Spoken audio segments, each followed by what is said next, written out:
Hello hello সবাইকে। চলো আজকে তোমাদের সবাইকে নিয়ে চলি ডিজনি সির জগতে। ডিজনিল্যান্ড তো পৃথিবীতে অনেক কটা আছে, কিন্তু ডিজনি সি কিন্তু একমাত্র জাপানে আছে। পুরো ওয়ার্ল্ডে একমাত্র জাপানেই ডিজনি পার্ক আছে, যেখানে একদম সমুদ্রের থিমে গড়ে উঠেছে 7টা আলাদা আলাদা জায়গা।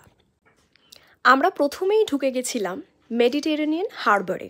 মনে হচ্ছিল ইটালির কোনো শহরে চলে এসেছি। কিন্তু প্রত্যেকটা অ্যাট্রাকশনেই ঢোকার আগে বিশাল বড় লাইন থাকে। আমাদের পরবর্তী রাইড ছিল আন্ডার ওয়াটার, জলের তলায় নানান রকমের প্রাণী এবং ক্রিয়েচার্স। তারপর চলে গেলাম মিস্টিরিয়াস আইল্যান্ডে, যেখানে journey to the centre of earth রাইডটা আছে। উফ, চোখ বন্ধ করলেই এখনও মনে পড়ে। পুরো এক স্বপ্নের দুনিয়া।